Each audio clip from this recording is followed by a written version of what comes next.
inside this big hay barn. A lot of people over the years have written inside here. This hasn't been closed very many times.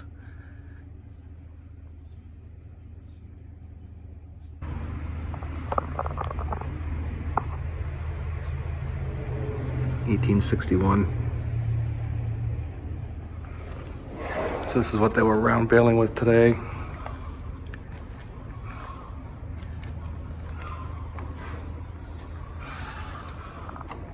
So these round bales equal about 13 or 14 square bales. And the way this works is it picks up the hay in the front. Down here there's these teeth that feeds the hay in, and then these belts turn and it spins, and so it rolls the hay into a bale, and then when the chamber is filled up, an alarm goes off, and then from the tractor seat you operate a control and it'll spin it again, and it wraps twine around it, or net, depending upon which.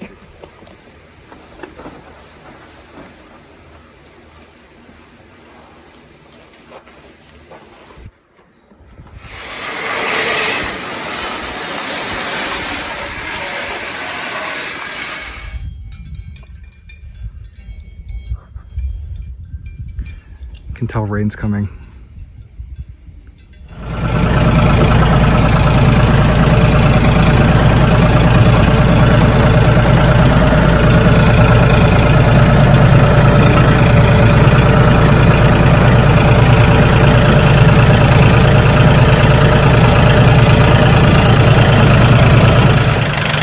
Well, I got the trailer on. I take it up and put it in front of the barn tonight. We'll put the sheep that are going in the barn tonight, so I can get them on early in the morning. They'll get their last meal tonight, and we'll load them up in the morning. We're not going to feed them before they go to the freezer camp.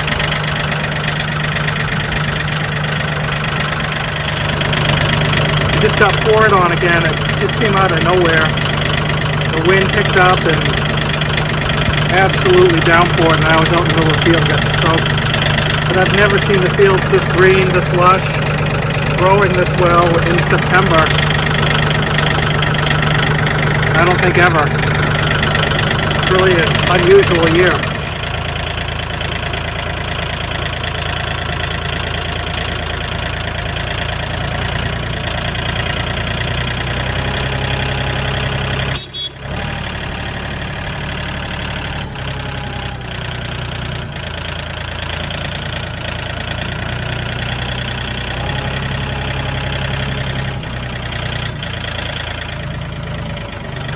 It's like they always know when you have the gate, because they go right to it every time.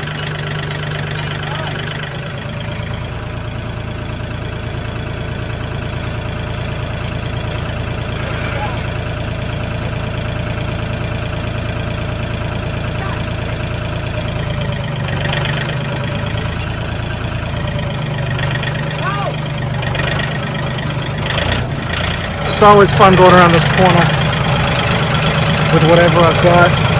And I've caught that corner of the barn a few times. I've caught this door.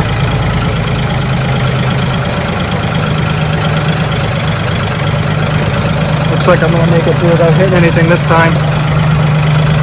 Now we'll back her up to the barn.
just want to take a second and pan all this area and show you how green everything is in the middle of September. Usually in September everything is brown, dried up, done for the year.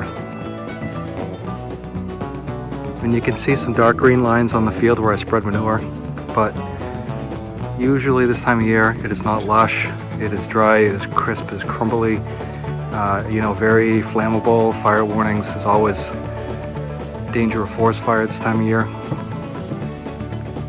But all the fields are just green and lush like I just opened them up in May. It's unbelievable. What you doing, Luna? You must have licked something.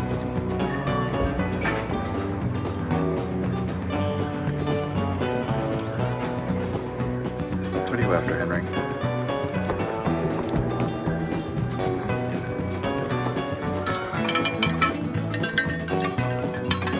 Really?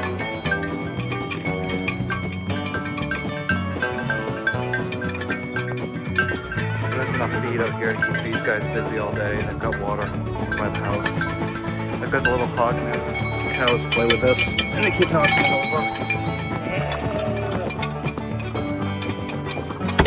Usually they poop in it first before they knock it over.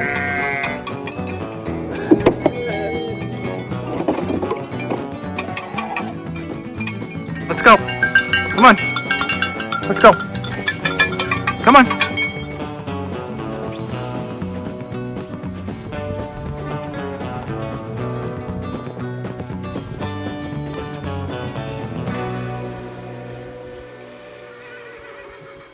Test for the garden area came back really high in organic matter, and I did have the pigs and chickens pastured out here 2 years ago, and I'm sure that helped. The pigs had this whole thing turned upside down and the chickens were scratching in it. It was quite a thing. You can have this was the original house. It was originally set in behind. The second owner dug a cellar, slid the house over and raised the roof and put the Victorian dormer and tin ceilings in it. He added this kitchen L here and then took the old barn and hooked it to the house here. Between the house and the barn was another shed that had the back house or the outhouse in it, and that was removed probably right about the time the barn burnt, which was in 1938, and then it was rebuilt in 39. They brought a sawmill here and they made it out of hemlock. And I don't know if it's a blessing or a curse, but right about that time was when they were building barns with concrete floors and milk houses, and so I'm not sure why he built it the old style instead of the newer style, but it was right on the cusp of when they were switching over to cement floors and the electric milk coolers, the whole, the stanchions, the gutter system, all of it. But that's not what I've got in here. I've still got the old style tie-ups. This garage right here was built right about 1905 or so. He had a locomobile that ran on steam. It was almost like a little steam car that he used to deliver milk. In the basement of the kitchen L, there was the milk cooler down there, and it was put outside, and it was so deteriorated there was nothing I could do with it. But it was essentially a box made out of wood with a tin lining in it. And so they would put I believe it was the 5-gallon cans because they were little in there. And then this garden shed I built on the back here. The original milk house is on the back there. Here's the pump house that used to have a hit and miss engine that would pump water up from the well down back to a 1,000-gallon tank in the house. Also would pump it to the milk house on the back. And so that hit and miss engine also had a pulley on it. You can see the little red door on the end right there. That was for a belt to come out to run the saw rig, or the buck saw, or whatever you want to call it. It was a big circular saw they used to cut firewood.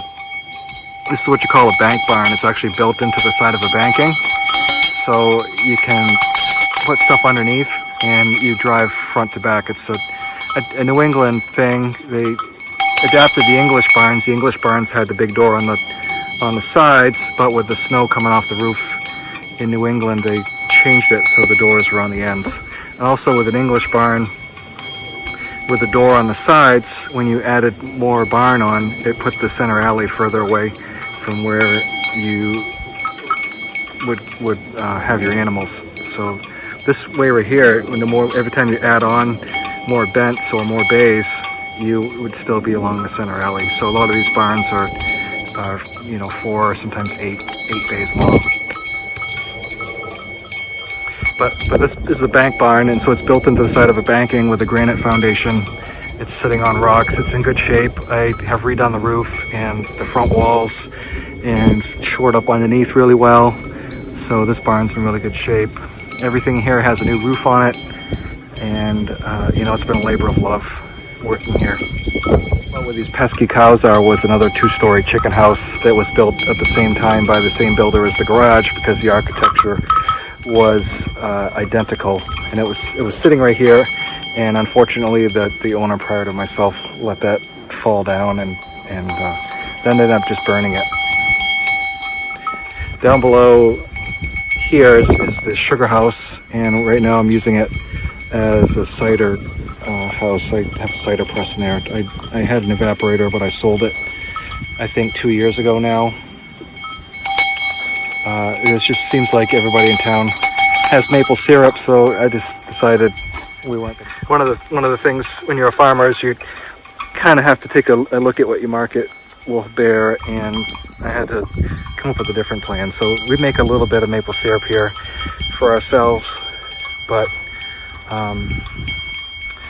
as far as like a commercial operation, I sold out all the materials off for that. Wrong way, dingus.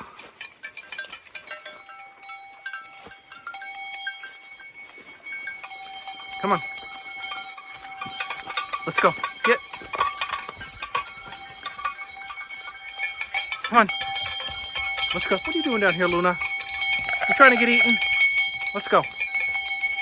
Get. Get. Get. Luna.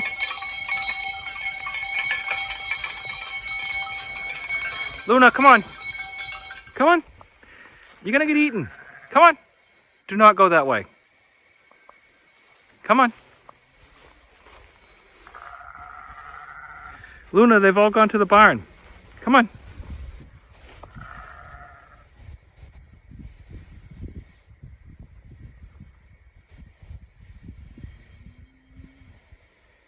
Luna, come on. You're going the wrong way.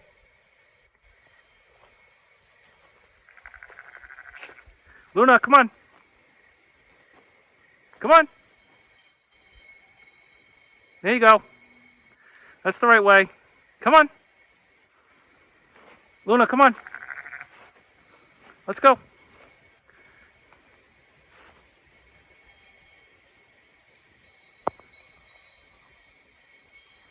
Get going. Come on. Come, boss. Come on. This is what happens when you start getting short days. You end up hauling wood in the dark. The next thing I have to do is fix my spotlight because it doesn't work, and I really needed it today. That light you see is Aiden back there with his tractor. Wait. Yes. That's all I got for this day. Thanks for watching, and we'll talk to you next time.